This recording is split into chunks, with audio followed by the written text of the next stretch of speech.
Talkback falls into the special category as we welcome Maine's Chief Executive Kenneth M. to an in-studio and on-the-telephone discussion for those citizens wishing to join in the conversation. Good morning, my name is Norm Gallant. Out of deference to our guest of today and the office which he represents, our usual commercial messages for our sponsor, the Bates Manufacturing Company, will not be presented. The entire 25-minute period will be allocated to program conversation, with listeners invited to dial the familiar call-in number, which is 623-3878. You can call at any time during the broadcast, and we would be pleased to hear from you today.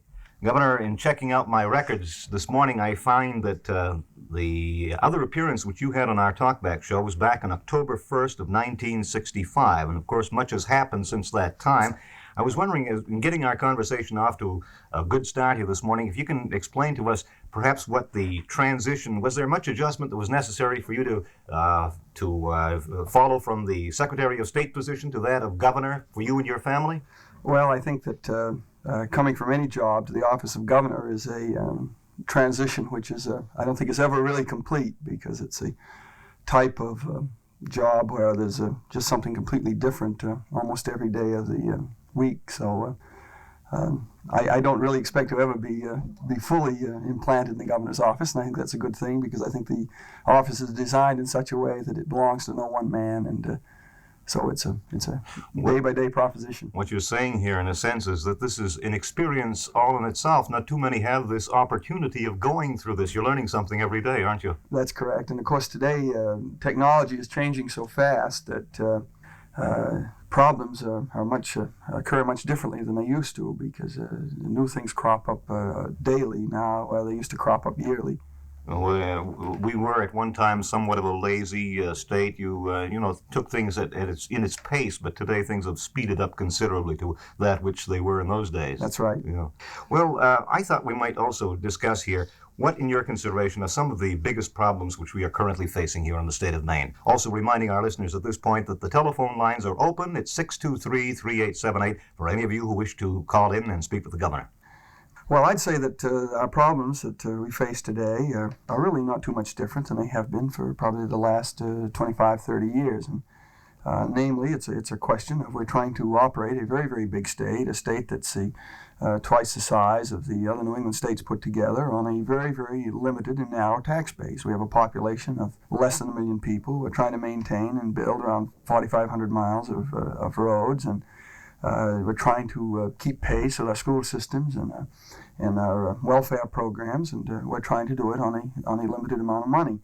So it still boils down to the fact that we simply have to grow as a state, and we have to increase the industrial and economic development of our state. So again, our primary emphasis is in this area as being the best solution to meet the needs of the people. Now, we are, I think, laying a very good foundation in the area of economic development, again, due to the rapidly changing technology. We have many new companies that we're negotiating with based upon modern technology. The mining, for instance, a Humble Oil Company with a mining claim of 400,000 acres of land up in the Jackman area has come about because of new exploration and new mining and refining techniques.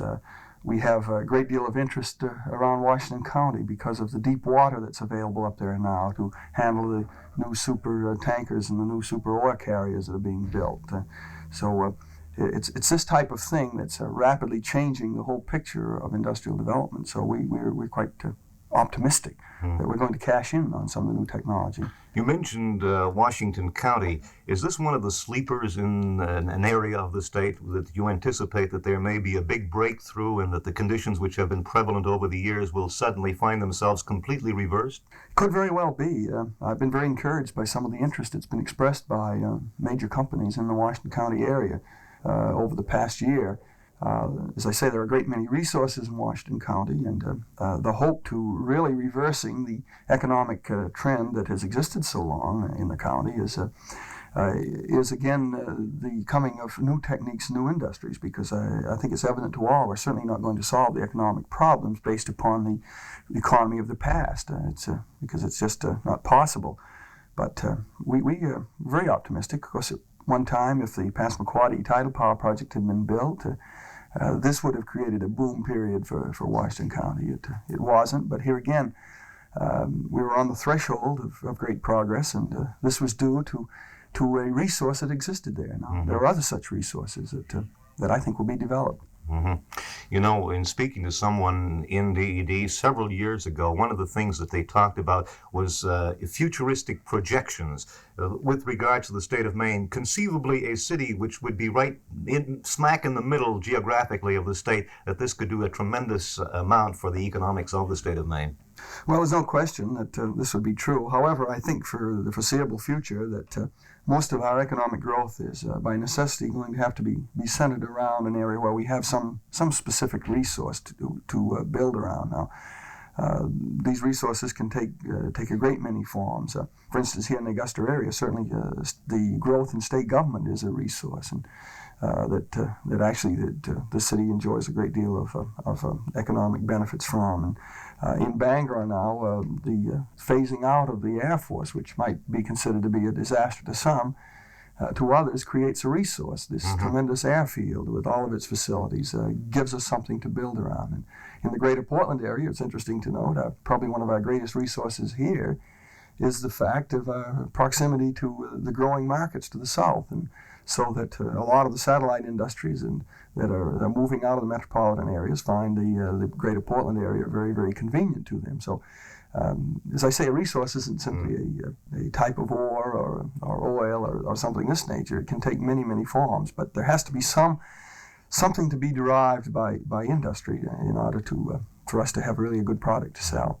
And all of these things put together can make the overall picture a much more favorable type of situation. Right, and I'd like to just take a moment, too, to mention something else that's happening in the Department of Economic Development, again, to develop a resource. And we consider that economic development depends a great deal upon the communities and what the communities do themselves to better themselves, the type of schools they build, the type of streets they build, the recreation facilities they have, whether they keep their community clean or not. All of these things are very, very strong factors in locating industry. So DED, I think, will in July be kicking off their community betterment program, which is a program to try to get to each individual community in Maine to take a look at itself and what it has and compare itself to its neighboring community and try to, in a competitive sense, start a program for stronger community development in the state. Being analytical about that which you have. Huh? That's right. Governor, we've got some telephone calls here, so let's get down to some business insofar as the citizens are concerned. Here we go. Here's a call. Good morning. Good morning, Governor Curtis. Yes, sir. Sir, mine has nothing to do with the Blaine House, but it do have something to do with the State House cafeteria. Right. Will you please tell me, I noticed in the paper the contract awarded to some concern out of state. To me as a citizen and man of the Maine Restaurant Association, I was hurt and disappointed because the contract that was awarded to a company outside besides state of Maine. Now, I understood recently, I heard you say you want 10,000 jobs of youth opportunities, you want to hire the handicapped, you want to hire the XGI. None of those people, including the Maine Restaurant Association, that was good enough to award it. And anybody that was informed about the State House cafeteria, there was 4 bid. And will you please tell me how the government and the government council awarded that contract, please? Well, I'm not sure who the bidders were. I know that over a year ago, the contract for the current person who was operating the concession at the cafeteria ran out.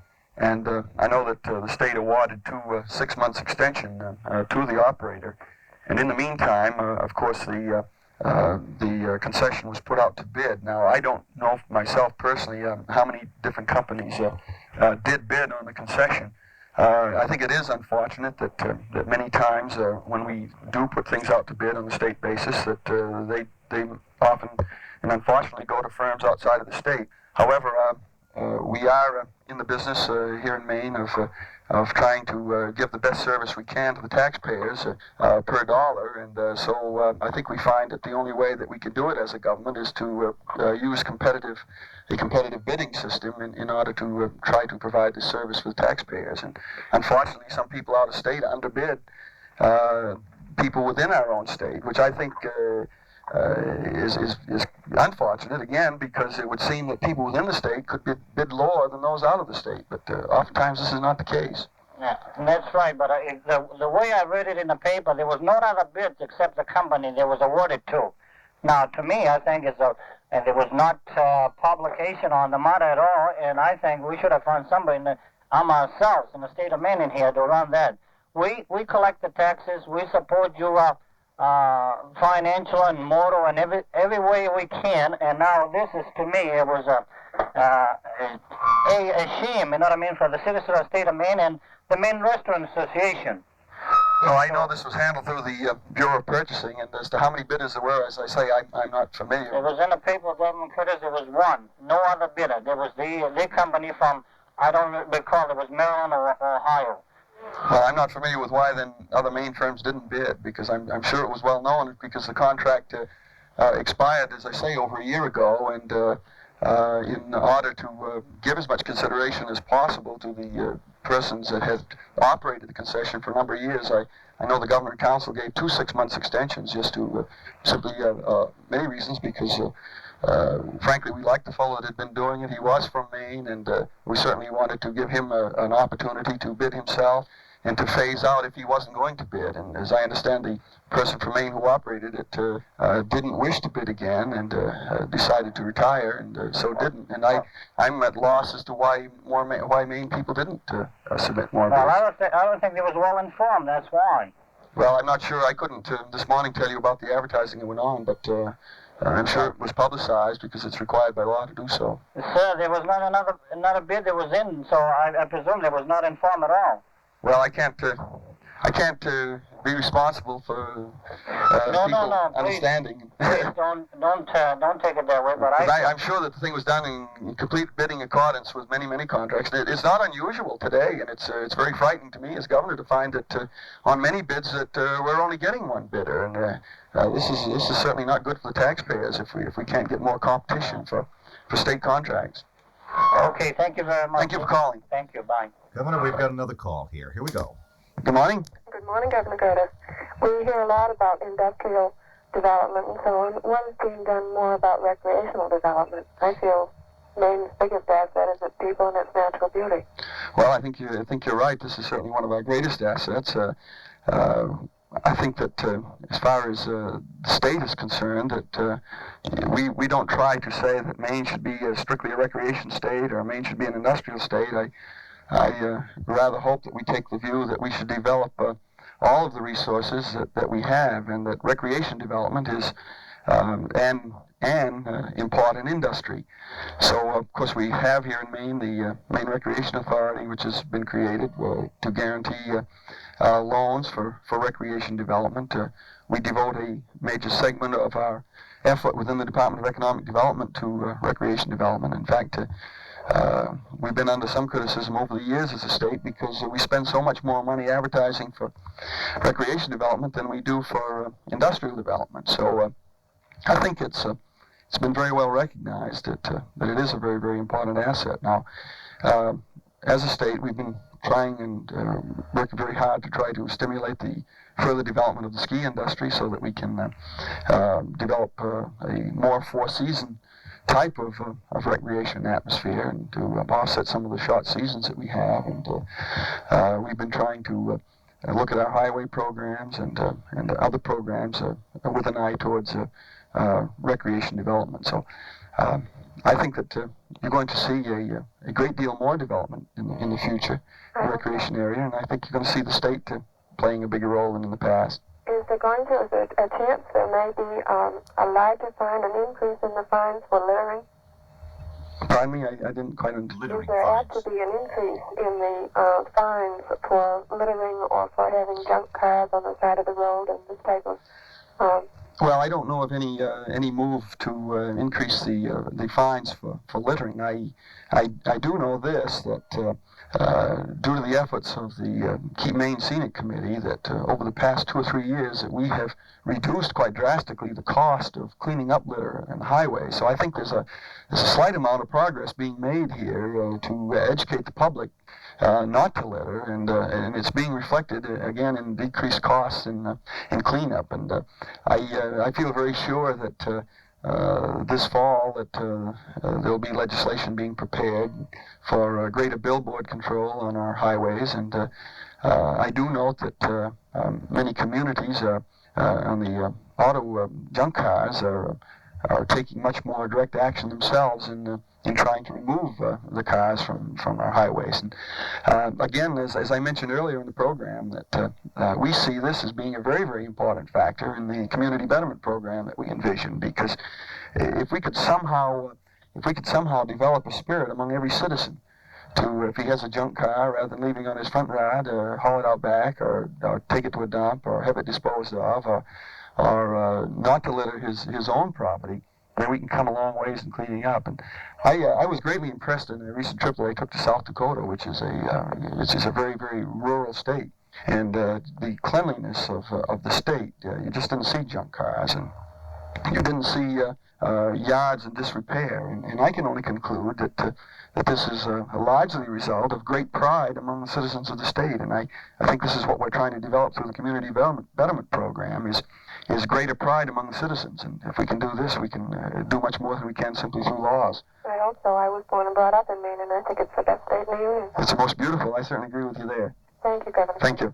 Our telephone number is 623-3878. Our program this morning in the special category, Maine's Governor Kenneth M. Curtis on the program. Our Talkback brought to you by the Bates Manufacturing Company. The usual commercial messages have been deleted from this morning's program in deference to our guest and the office which he represents. We have another call, and let me repeat the number, 623-3878. Governor?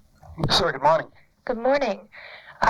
We in Augusta are trying to pass a zoning ordinance this year. And in the past, it's been defeated because of a small minority of people who have been very vocal in spreading some misinformation. Could you tell us if you think it would do us good in Augusta to have zoning? I think every community should have zoning, quite frankly. And I think that in many instances, the public develops fears which are not too greatly founded about what zoning will do to them. I would hope that in more communities, zoning could be presented on the basis of not what it's going to do to people, but what it's going to do for people.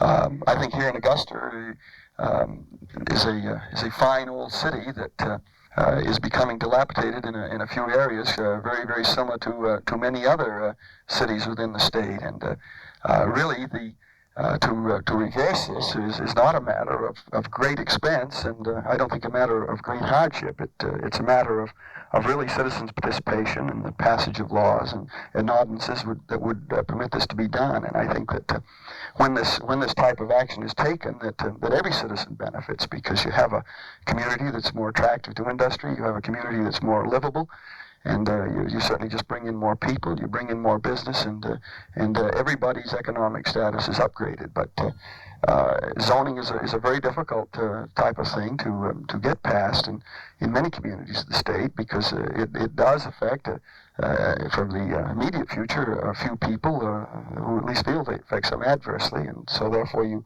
get opposition. But I'd just like to say to the citizens of Augusta that they're not alone in this battle. This is one that's got to be won in a great, great many areas of the state.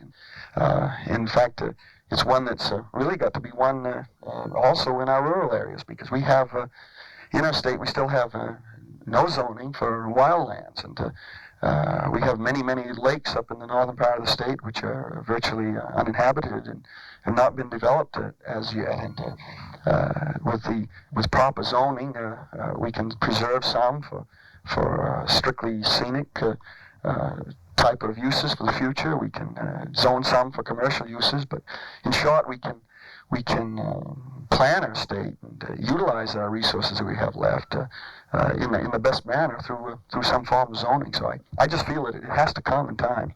Okay, thank you very much. Thank you. Our telephone number is 623-3878 for those wishing to join us in conversation. Governor Kenneth Curtis is our guest of the morning. Governor, the expressed concern over the financial crisis existing in the state of Maine. Exactly where do we stand in that particular situation at this moment? Well, first of all, I'd just like to say that I don't think that we should refer to it as financial crisis. I think some have referred to it as such. Yes, a few have, but there's certainly no crisis at all. And We had to run the risk here for the last several months of possibly running an operating deficit for this fiscal year. I think that now, with 1 month left to go to report, the month of June, that we're very, very optimistic that there will, in fact, be no operating deficit. We have, as of 11 months, we had estimates of revenues of $103 million, and our actual estimates were around 102. So we've run a cumulative an estimated deficit of $1.4 million. But during this interim, we have instituted economy moves whereby we've cut state spending by about $2.5 million without curtailing any state services. So we're in the position now where we've got about $1 million cushion for this month of June. There's no question that business has fallen off all over the country. I think the high interest rates and tight money have slowed growth. I've talked to some of my neighboring governors, and they're all experiencing this loss in estimated revenues. But I think that through the saving that we instituted, we're certainly going to balance the budget this fiscal year. But even if we didn't, it's no crisis, because the law only requires that we balance the budget on a biennial basis, and this is only the first year of the biennium. Mm-hmm. The legislature still insists that we don't have annual sessions. So they must still insist that we stay on a biennial basis. So I'd say that we're not really shouldn't even be concerned until the end of the next fiscal year. But on the other hand, talking about a financial crisis, we're only talking about the general fund, which is only a portion of the state's monies. We have a highway fund, we have other dedicated funds, and on a other sources, other sources, and on a cash-wise basis. Our state is very, very solid. In fact, all you have to do is compare our credit rating with other states. We're AAA here, and we have nothing to worry about at all. You had ordered or asked at least department heads to make some cutbacks in their operation.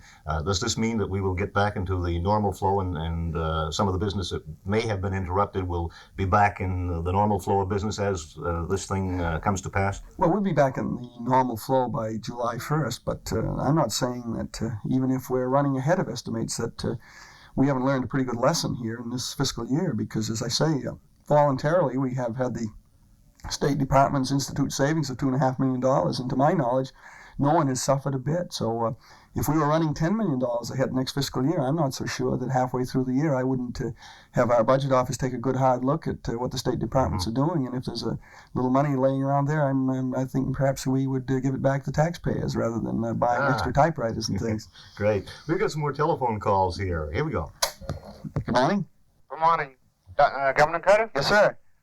I'm a veteran, and I'd like to find out what has been done about that piece of land that was bought for the cemetery. Well, let's see. I'm trying to recollect. I think that the Veterans Affairs has hired someone to design a cemetery out there. At least if they haven't hired the firm, they're in the process of doing so, and I'm inclined to believe that they have already hired someone. And so they're progressing toward the final planning, and I would expect this summer construction will start on the Veteran Cemetery.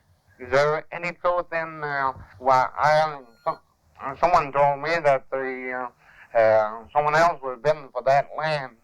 Has the state bought the land, or government bought that land, or is it still up for bid? No, according to my understanding, this land will very definitely be utilized for as planned, be utilized for the Veteran Cemetery. I think you might be thinking possibly about this. There's been a lot of speculation as to where the University of Maine in Augusta will be located, and there's been some speculation as to sites out in the general area. But to my knowledge, that there's no danger whatsoever that of relocating the Veteran Cemetery. That there's a great deal of time and effort been spent in studying that location prior to the submission of legislation, and it was found apparently by all concerned to be the most suitable. Okay, thank you, sir. Thank you for calling.